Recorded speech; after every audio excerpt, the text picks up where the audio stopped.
Hey everyone, I am so excited to be on Facebook Live with you. I hope that you're having an amazing day filled with just the right amount of sunshine, if you know what I mean. I'm trying to get my tan back, so if you can relate to that experience, let's connect. I am really enjoying this week, and I had the honor. I see that Ezra's on the call. I really had the honor of attending the Trio banquet last night to honor first generation students. And so I appreciate all the work that our ASL interpreters do to make sure that the events and programs are accessible to people of all possibilities of embodiment and that and abilities. So thank you, Ezra. Hey, howdy. I wanted to share with you this week that just some background on the podcast. I think that I've gotten feedback from a lot of you in the community that want to know the magic and the unicorns and fairies that are involved behind the scenes. And so I wanted to share some of the updates with that because it actually shifts over time, and I feel okay about it. It's kind of something that I've tried to figure out how to arrive to a place of editing and recording it, and framing the questions in a way that honors not only your experience as a listener, but the experience of the guests that we have on, that we're uplifting and amplifying their voices and experiences. So I just got done recording episode 15 with Dr. Cynthia Alvarez, and last week, maybe that was last week, Z is going to laugh when she listens to this. Z, I think that was last week that we spoke for episode 14. Z Nicolazzo is going to be, our conversation is going to be featured next Monday, so get excited about that episode being released. A lot of you know that I've been kind of struggling with my own inner demons around consistency and trying to communicate periodically with folks so that you know what I've been up to in Resilient Campus. And so publishing podcasts weekly has been the thing that I have really invested my primary attention and energy on getting out to you folks. So Kat Purcell is someone that is local to the Twin Cities, who is an awesome performer and really has an aptitude for technical editing and a lot of the things that go on even as a stage manager and someone that makes performances possible. So Kat was helping me edit the episodes as well. So they did an amazing job at putting together, there's all sorts of different files that go into a single episode. We have kind of the generic, like, this is the Resilient Campus podcast. There's the ukulele music that I really enjoy listening to, so I jam out every time. I feel like, playing my little uk in the background. It's a shout out to my Hawaiian heritage. And then there's the interview file. I've also tried to start doing a kind of a synopsis or a summary of the episode, because I've noticed that a lot of the podcasters that I listen to and that I admire, they do kind of a short synopsis.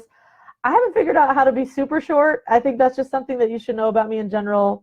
I'm not like a concise communicator. It's just how, I don't know, it's just how I live in this world. I contextualize pretty much everything. So some of you listening in or watching may have experience with that as well, right? It's like, I can't say it in 2 words. I'm going to say it in probably 12, and I'm okay with it. So get on board. You know what I'm saying? So today's conversation really centered first generation student experiences, and Dr. Alvarez works at UCLA, and I've been experiencing her work and her team through mostly social media, but I ran into her at NASPA and I attended her session that she was co-presenting, and it was awesome.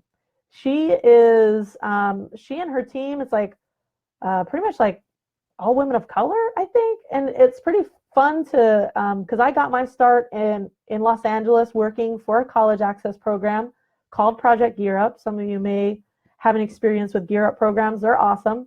And I worked in East Los Angeles, and so a lot of our students wanted to go to UCLA, so we were actively talking with them and their parents and families about how to get them to UCLA, and then talking with parents and family members about how to support them. What does it mean to go to college? What does it mean to support your child, your sobrino, sobrina, who's going to, because like we have a lot of extended family structures. So maybe sometimes it was like aunties and uncles supporting their nieces and nephews going to college. And so we really worked with family as like, who are those support people in their lives? It was like however they define that. And so we worked with a lot of awesome programs, a lot of community-based organizations. So I have a special place in my heart for like LA-based work.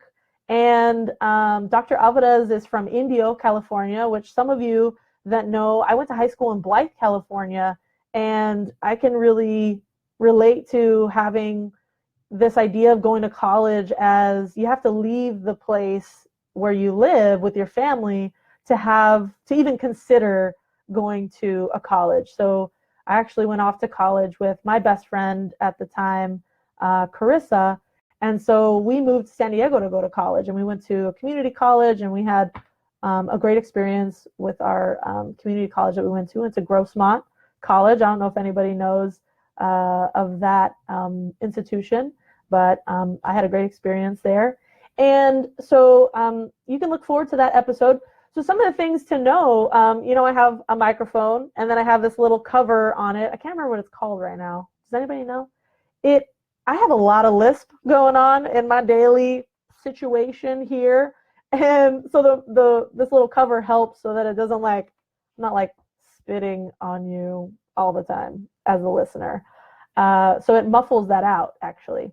And then also what I have, and I hope I can kind of lift it up without cutting off any audio, is I use this sound mixer by Focusrite. My finger is in the way. It's a Scarlett 212B. I don't know.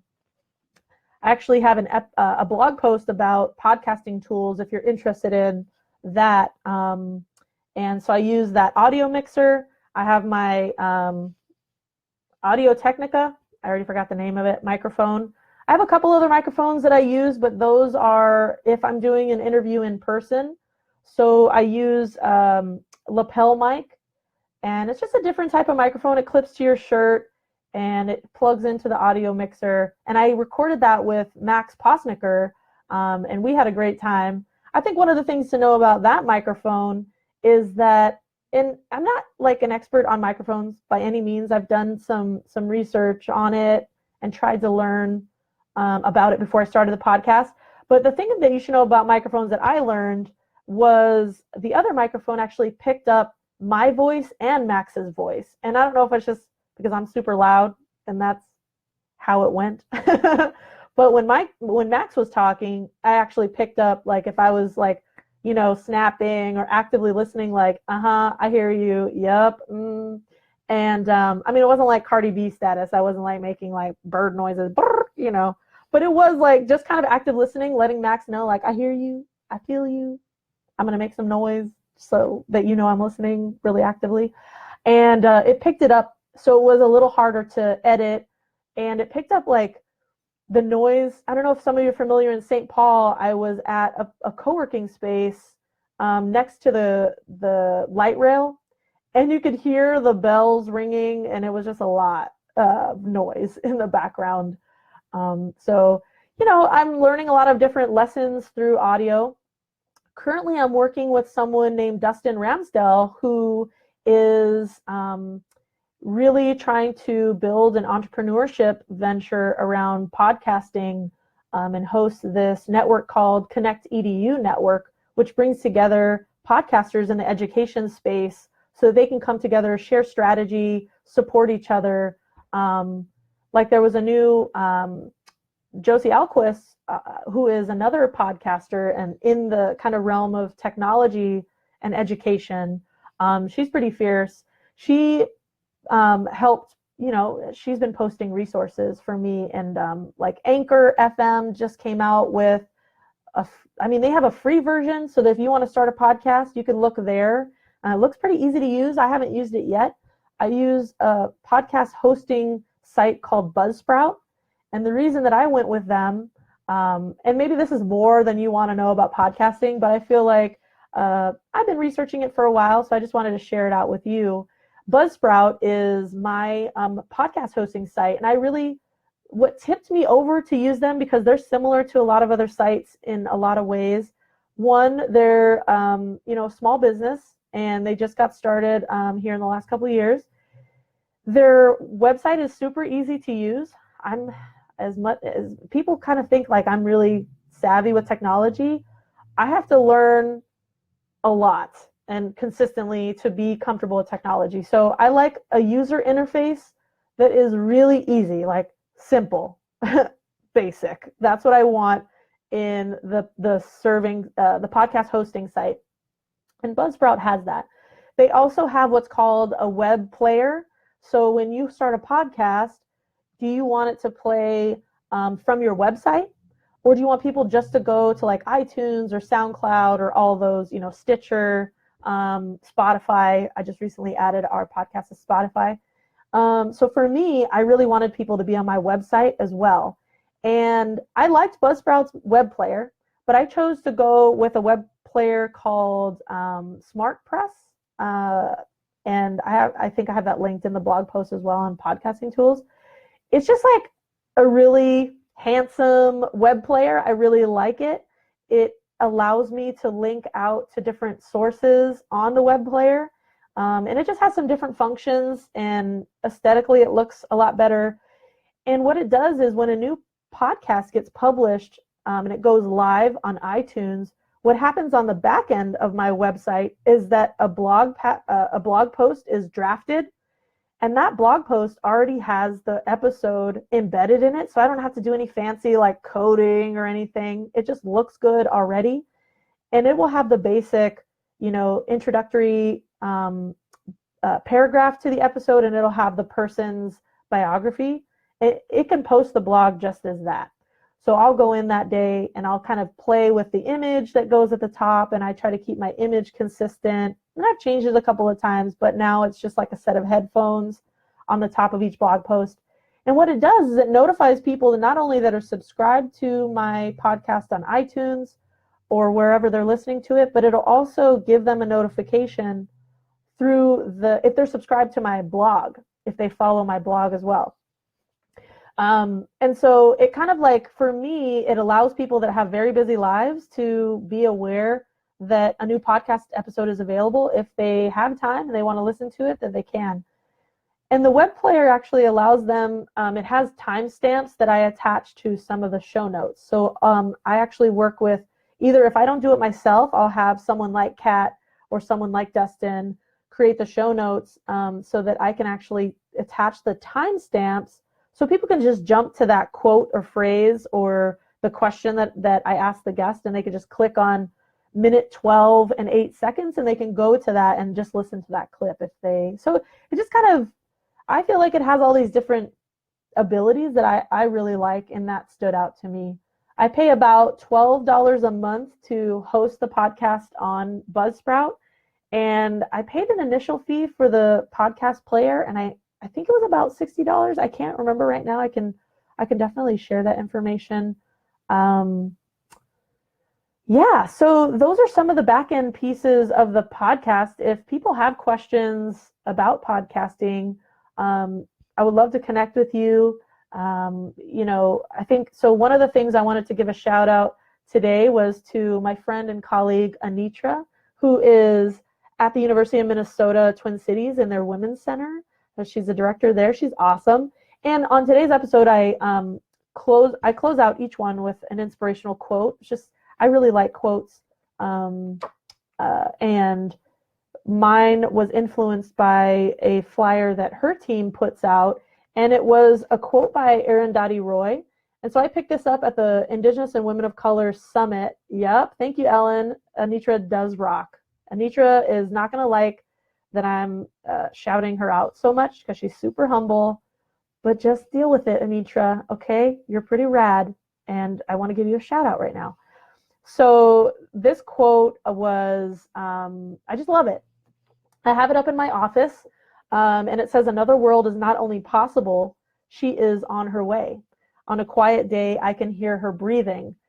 And so I closed out the episode today, and I just kind of still feel the reverberations of how powerful that is for us in times when some of our communities are being attacked on a daily basis, and whether that's intentionally by our president or, folks that really feel amped up by the message of hate and bias that he's putting out there. And so I really feel, that in solidarity and community, we can look to that future and really hear her on her way, and that we are collectively going to breathe that new life and that new energy into creating the vision for community and thriving and resilience that we really want for ourselves, for each other, and that we can only do that by talking with each other and building community with each other and knowing each other.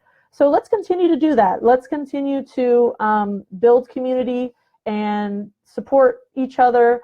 And Anitra, even if that means like I'm supporting you and it kind of makes you a little uncomfortable because you just want to be behind the scenes, yes, be behind the scenes and know that I see you and I see folks like you leading our movements. Like Ellen is listening in. Ellen is a part of a team that is really working. They're doing their work, and it's not easy work, right? They don't do it because it's simple, and it just comes like a second nature. Like some of them, that's their heart, blood, soul, as they are engaged in social justice work every day.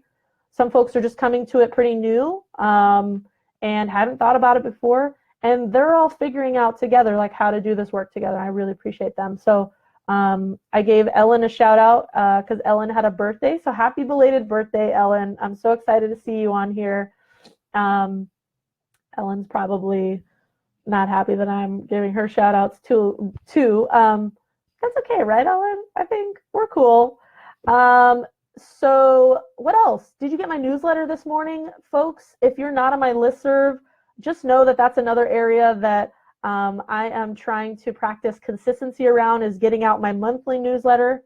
And I work with my business coach, Kaylee, and she's my marketing consultant as well. She's genius.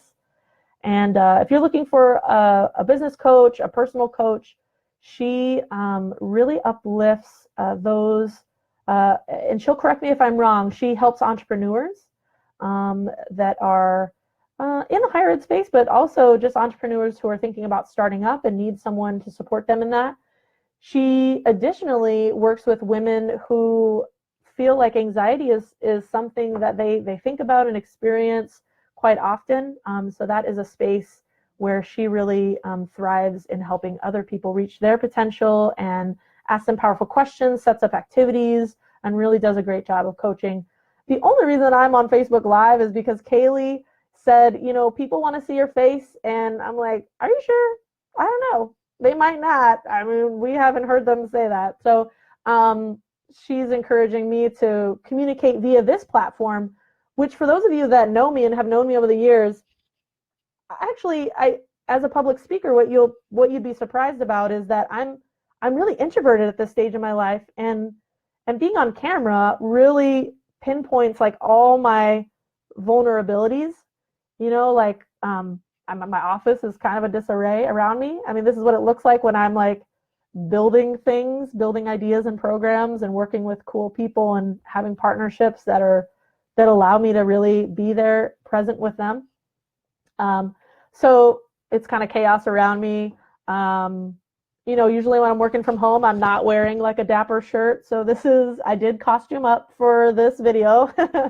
I usually wear like a t-shirt and jeans or shorts, like when I'm working from home. I don't have any meetings that I need to like walk down the hall to. So yeah, that's me. I'm trying out this Facebook Live thing.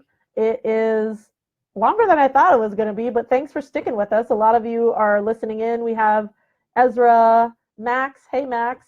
Lonnie, what's up, Lonnie? Are you still in Chicago? Lovely to see you. I was looking at a picture that you and I took at Creating Change. Was that where we took it? And I was missing your face, so it was cool. It's cool to see you here today.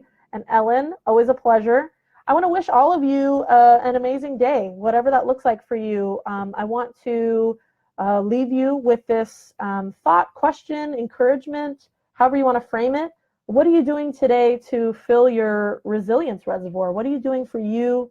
Practicing self-care? How are you centering your strengths, your assets, the resources that you bring with you in the integrity of your being and every day? So practice that one thing, even if you have a really busy day. I want you to think about, is it something as simple as making sure that you're hydrated today? I know that simply even by me reminding myself, I'm going to go drink a massive amount of water, then probably some coffee. Just being honest, I love coffee. What am I going to do? And it could also be something as simple as having one of your meetings, your one-on-ones, go take a walk outside or go stroll, roll, whatever that looks like for you. The sunshine is really regenerating a lot of us here. I've heard from people on the East Coast these past few days, and folks in the Midwest here. We are really finding our second life, our second wave of like possibility. And so live into that, whatever that looks like for you today, to take a few moments to center in your own practice of resilience. And yeah, do that for you. I really encourage you to, and I'm going to do the same. I might get to hang out with my friend Trina today and go co-work with her. It depends on if I have to edit a podcast. I might not be able to be in a noisy cafe. I don't know how lousy got in there. A noisy cafe because it's really hard to hear the brilliance that is going on in the podcast. Or I might just go and work on some, have some contracts to get out to people that I'm working with at different campuses, and some folks that I'm in conversation about speaking at their campus, maybe in upstate New York or Mississippi. I'm having conversations with folks there. And also just looking at what I'm going to be doing in the fall and the summer. I'm having a meeting with Kaylee next week to, what did she call it? She called it a strategy session in terms of prioritizing my work in the next few months. So look forward to more information about that. Usually that'll go out of my newsletter. You can see it on my blogs or on a really long Facebook Live like I'm giving you right now. Thank you so much for everybody that's spending time with me. I really appreciate it. It really helps to overcome some of the vulnerability of speaking to a camera, very one-dimensional interaction. I hope that you have an amazing day, amazing week, and I look forward to hearing from you. So if we haven't talked in a while, send me an email, call me. I'd love to hear from you. Have a coffee or something if you're nearby, or just hear how you're doing. So lovely to see you all. And we will be talking soon.